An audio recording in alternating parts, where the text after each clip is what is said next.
재외동포청 유튜브 구독자 여러분 안녕하세요. 저는 캐나다 밴쿠버에 있는 소니 픽처스 이미지 웍스에서 시니어 3D 애니메이터로 일을 하고 있는 김나영입니다. 반갑습니다.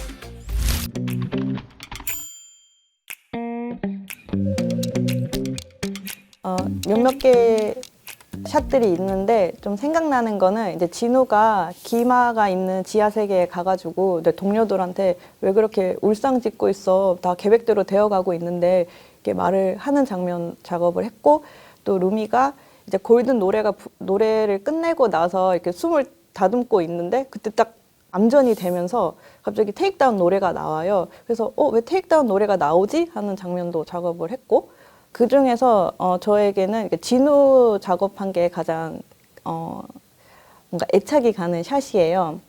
처음 진우를 캐릭터를 봤을 때 뭔가 매력도 없고 못생겼다라는 생각을 했거든요. 근데 이제 작업을 하다 보니까 이제 점점 얘가 잘생겨 보이는 거예요. 내가 이렇게 조각하는 그 진우가 이게 잘생겨 보여서 되게 몰입해서 재미있게 작업을 했어요. 작업을 하고 슈퍼바이저님한테 보여드렸는데 뭔가 물고기 같다고 하셔서 상처를 받았거든요.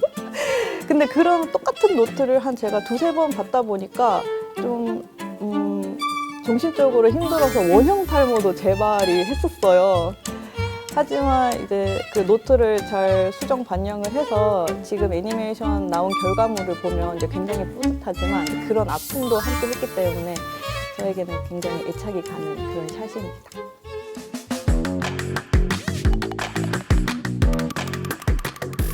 기대 반, 설렘 반, 그리고 걱정 반이었어요.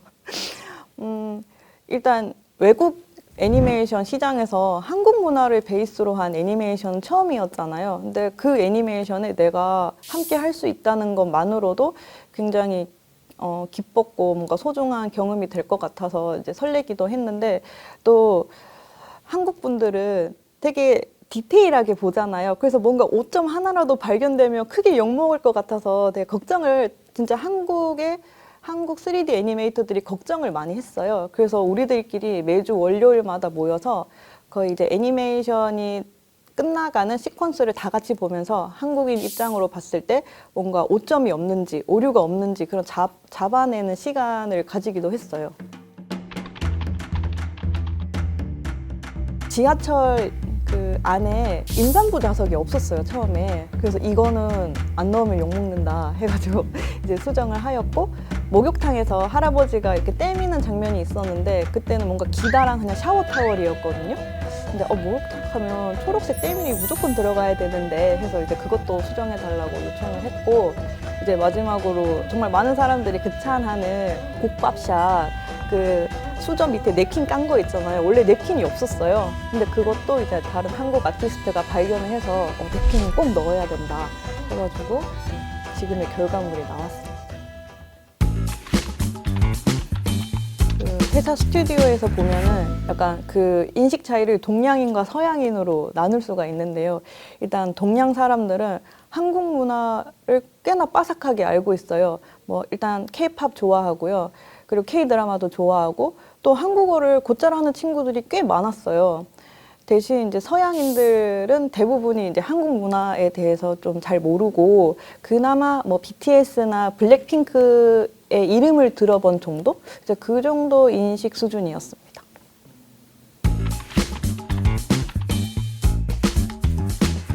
제가 회사에서 그 루미랑 진우가 처음 만나는 그 약간 어깨 떡 부딪히면서 약간 손 내미는 이제 그 시퀀스를 봤는데 너무 재밌는 거예요. 그래서 앉은 자리에서 한 3번을 돌려봤거든요.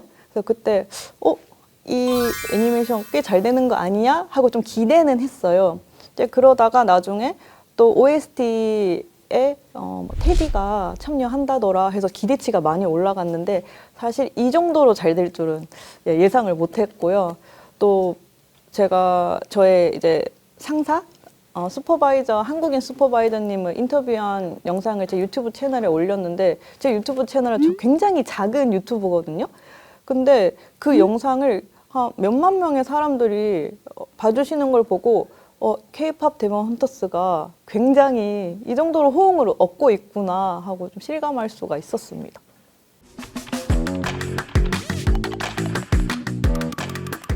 한국 문화를 배경으로 한 이런 애니메이션이 다시 세상에 나올 수 있을까?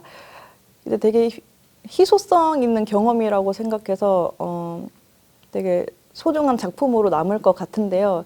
또 제가 이 작업을 할 때 임신을 했었어요. 그래서 그 크레딧을 보면은 프로덕션 베이비에 제 아기의 태명이 올라가 있거든요.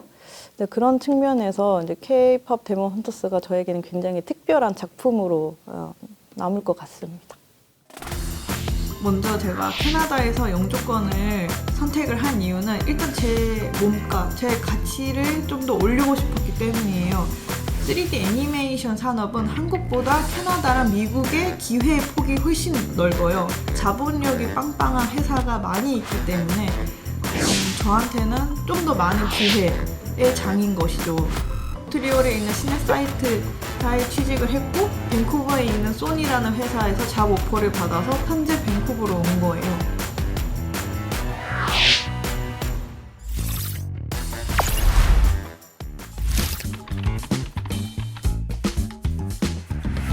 네, 사실은 뭔가 거창한 꿈이 있어서 캐나다에 간 건 아니었고요. 이제 남자친구가 캐나다에 있어서 가게 됐어요. 근데 캐나다에 가보니까 이제 애니메이션이나 영화 산업이 굉장히 발달이 많이 되어 있더라고요. 그래서 제가 한국에서 애니메이터로 한 5년 정도 일을 했는데 그 경력을 살려서 이제 캐나다에서도 취직을 해서 생활을 할 수 있겠다 이런 생각이 들더라고요. 그래서 도전장을 내밀었는데 생각보다 빨리 취직을 할 수 있었고 또 그 첫 회사는 TV 시리즈를 제작하는 회사였는데요.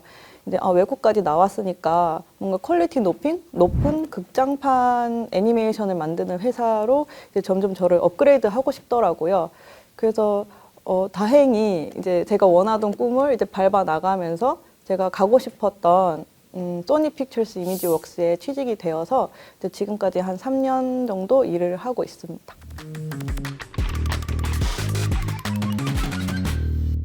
다행히 저는 이제 혼자 타지에 간 게 아니라 이제 남자친구가 있었기 때문에 금방 해외 생활에 적응은 할 수 있었는데요. 그래도 가장 힘들었던 부분은 언어의 장벽이었어요. 사실 영어도 힘들기도 했고 또 성격이 좀 내성적이기도 하고 또 대문자 아이 기질이 좀 있거든요. 그래서 회사에 갔는데 외국인과 약간 눈 마주치기도 힘들고 뭔가 점점 제가 주눅이 들더라고요. 그래서 이럴 때일수록 좀 긍정적으로 사고를 하고 뭔가 웃으면서 당당하게 다녀야겠다라고 이제 사고를 전환을 하고 또 약간 의도적으로 외국인 친구들한테 인사도 먼저 하고 말을 하나라도 더 걸려고 했어요. 그러니까 이제 그분들도 저한테 금방 마음의 문을 열어주셨고 다행히 즐거운 회사 생활을 할 수가 있었어요.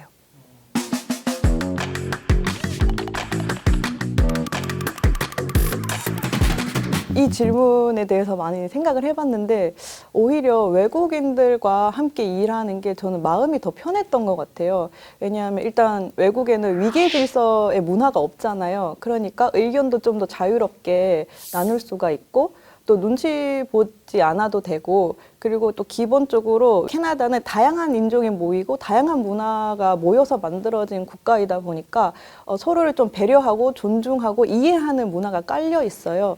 그래서 뭔가 대립되는 의견을 제시를 해도 수용을 잘 해주더라고요. 그리고 다른 사람의 기분을 상하지 않게 배려도 많이 해주시고요. 한국에서 일을 할 때는 뭔가 꾸짖음을 당하기도 하고 또 상대의 말 때문에 속상하고 기분 나빴던 적도 꽤 있거든요. 그래서 그런 거랑 비교했을 때 오히려 외국인들과의 협업이 저는 편한 점도 꽤 많았다라고 생각을 합니다. 이건 뭔가 좀 가벼운 에피소드가 될 것 같은데요. 제가 캐나다에서 첫 회사에 첫 출근했을 때 일이었어요.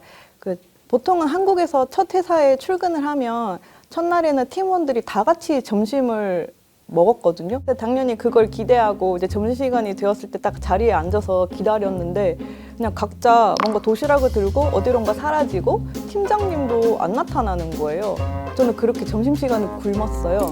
마치고 나서 점심시간이 끝나고 나서는 이제 팀장님이 맛있는 점심 했니? 뭐 이렇게 물어보더라고요. 그러니까 오히려 외국은 함께 막 모여서 한다기보다는 각자 그 시간을 보내는 경우가 많더라고요. 근데 그 이후에 제가 캐나다에서 한 4개의 스튜디오를 다녔는데 그때 깨달은 점은 참 한국인은 뭔가 모여서 함께 하는 걸 좋아하는구나. 이런 게 또 한국인의 특징이 아닐까. 이런 문화가 있지 않을까. 이런 생각이 들었어요.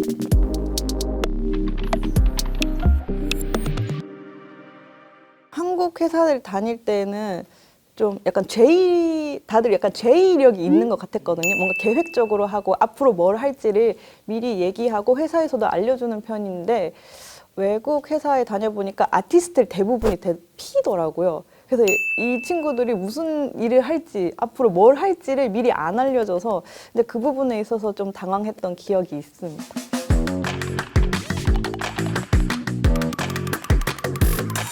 아무래도 대형 스튜디오다 보니까 퀄리티 높은 극장판 작업을 많이 해요. 그래서 그런 작업을 하면서 제 안목도 올라가고 이제 실력도 당연히 늘 수밖에 없었고요. 또 세계에서 난다 긴다 하는 사람들이 모여 있기 때문에 이제 그분들과 함께 하는 것만으로도 배울 점이 많더라고요. 근데 뭐 일을 할 때의 자세라던가 리뷰에 들어갈 때 이제 어떤 태도를 취해야 되는지 이제 그런 면에서 많은 발전이 있었던 것 같아요.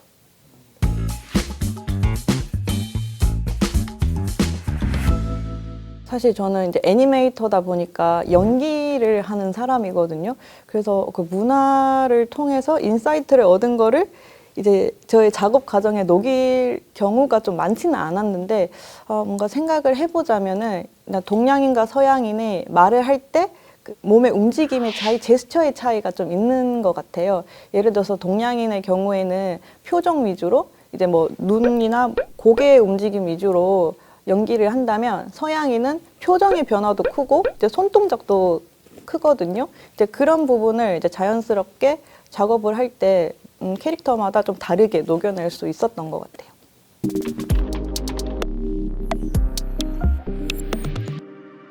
제가 느꼈을 때 한국인들은 굉장히 책임감이 강한 것 같아요. 제가 몬트리올에 있는 시네사이트라는 스튜디오를 다닐 때 그때 한국인이 저 포함해서 딱 4명이었거든요. 근데 외국인 친구들이 다들 이렇게 한국인들은 왜 하나같이 다 잘하냐, 뭐 한국에서 특수한 교육을 받냐라고 할 정도로 한국인들은 다 일을 잘하고 책임감 있게 스케줄에 맞춰서 퀄리티 높게 뽑아냈어요. 근데 그게 다 일을 잘 마무리 지으려고 하고 책임감 있는 우리 한국인의 정체성이 아닌가 이런 생각을 합니다. 만약에 해외에서 일하고자 한다면 영어 공부는 이제 열심히 하셨으면 좋겠고요. 워낙에 한국 사람들이 센스가 좋아요. 그리고 책임감도 있고 그래서 지금처럼 keep it up 해라라고 말씀드리고 싶고 또 이제 K-pop 데몬 헌터스처럼 정말 멋진 애니메이션을 이제 한국에서 자체 제작을 해서 만들어 주셨으면 좋겠고요. 이 해외에 야심을 갖고 많은 분들이 나오시는데요. 사실 생활하는 게 쉽지가 않아요. 스튜디오 내에서 살아남기가 쉽지가 않습니다. 저 또한 저는 슬럼프를 겪어본 적이 없는데 소니 픽처스 이미지웍스에 들어가서 처음 슬럼프라는 걸 겪어봤거든요. 내가 이 애니메이터로서의 길을 걷는 게 맞나 이렇게 의심을 할 정도로 주눅드는 일도 많았어요. 근데 그럴 때마다 뭔가 본인을 믿고 내가 왜 애니메이션을 하고자 했는지 그 동기를 찾아가고 그 부분을 잃지 않았으면 좋겠고요. 또 캐나다에서 생활하시다가 힘든 일이 있으면 이제 저한테 편하게 DM 주시면 최대한 도와줄 수 있는 부분에서는 이제 도움을 드리도록 하겠습니다. 캐대언을 재미있게 봐주셔서 또 감사하고 앞으로도 3D 애니메이터로서 또 한국인으로서 해외에서 열심히 일을 해서 또 좋은 작품으로 또 한국 사람들한테 많이 사랑받을 수 있는 그런 프로젝트에 참여할 수 있도록 성장하는 애니메이터가 되도록 하겠습니다. 저의 인터뷰 영상을 봐주셔서 감사합니다.